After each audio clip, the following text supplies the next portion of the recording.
Assalamualaikum warahmatullahi wabarakatuh. Perkenalkan, nama saya Farisah Hadi dengan NIM 2404130060. Di sini saya akan menjelaskan soal UTS kecerdasan buatan nomor 3. Nah, soalnya tuh sebuah perusahaan menggunakan jaringan saraf tiruan sederhana untuk memprediksi kelayakan promosi karyawan dengan indikator promosi atau tidak promosi. Nah, sebelum dimasukkan ke dalam model GST, data dinormalisasikan menggunakan metode min-max ke rentang 0 dan 1. Di sini ada datanya, karyawannya ada 3 A, B, C dengan X1 dan X2-nya masing-masing. Oke, langsung ke soal yang A. Lakukan normalisasi min-max untuk mencari nilai X1 baru dan X2 baru khusus pada karyawan B dan karyawan C. Ini ada datanya di sini ya.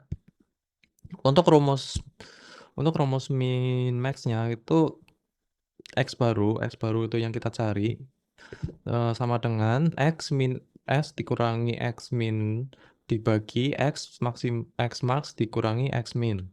Kita masukkan datanya. Mulai dari karyawan B.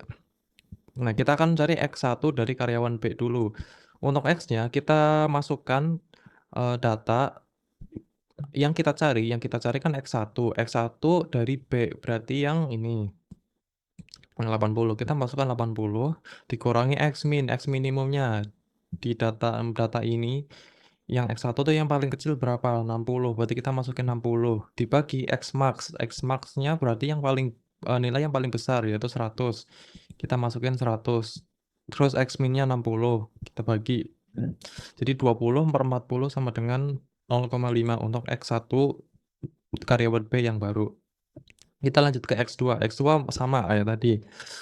Bedanya kita sekarang pakai data X2 bukan pakai data X1 lagi.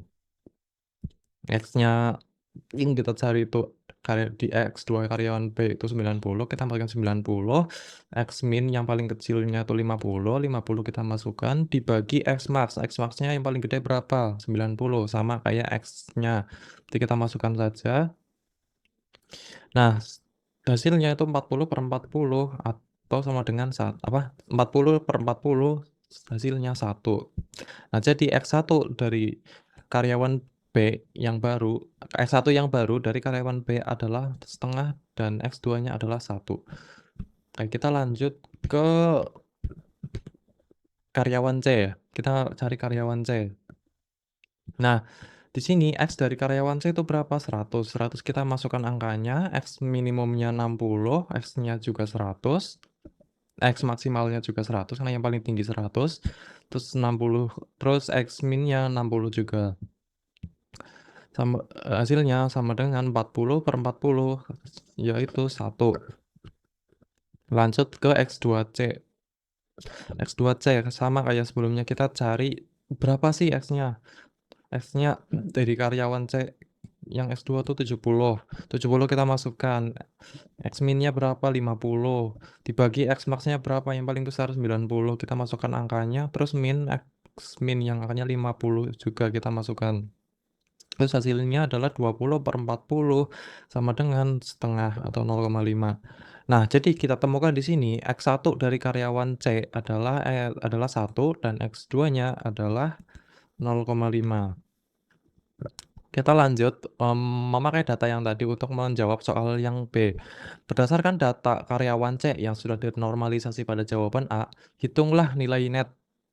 Nah, diketahui bobot kinerjanya yang sudah yang dari bawahnya W1 sama dengan 1 dan bobot disiplinnya W2 sama dengan 2 dan biasnya adalah 1. Nah, ini adalah data yang kita ketahui. Data karyawan C hasil normalisasi X1 dan X2-nya tadi, X1-nya adalah 1 dan X2-nya adalah 0,5. Untuk bobotnya sudah ditentukan W1 dan W2-nya, yaitu W1 itu adalah 1 kita masukin ke sini, W2-nya adalah 2 kita masukkan ke sini. Untuk biasnya juga sudah diketahui dari soal yaitu 1. Nah, untuk rumus perhitungan netnya itu net sama dengan X1 dikali W1 ditambah X2 dikali W2 baru nanti ditambahkan dengan biasnya. kita langsung masukkan nilainya. Untuk net sama dengan, X1-nya nilai X1-nya adalah 1, W1-nya itu adalah 1, berarti 1 kali 1 ditambah X2-nya berapa tadi? 0,5 dikali W2-nya 2 ditambah nilai bias sama dengan nilai biasnya 1. Nah, setelah kita hitung hasilnya itu adalah 1 tambah 1 tambah 1, yaitu 3. Nah, jadi nilai net untuk karyawan C adalah 3, jawaban yang B adalah 3.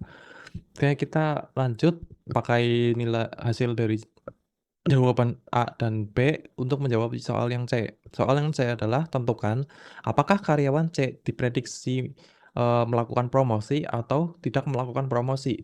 Nah, gunakan fungsi aktivasi step function untuk menyelesaikan soal ini. Nah, berdasarkan perhitungan daripada poin B yang kita lakukan tadi, nilai netnya yang itu ditemukan 3. Nah, kita masukkan nilai ini ke dalam fungsi aktivasi step function yang ada pada soal.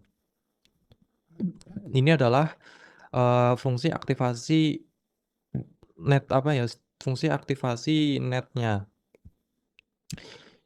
Nah, jika, netnya itu lebih atau sama dengan 0, maka kita dapat nilai F-netnya itu 1. Kalau misalkan, eee, hasil netnya itu kurang dari 0, maka fungsi aktivasinya itu 0. Nah, karena tadi kita ngehitung nilai netnya itu 3, maka output dari fungsi aktivasinya itu adalah 1. Karena 3 itu lebih dari 0.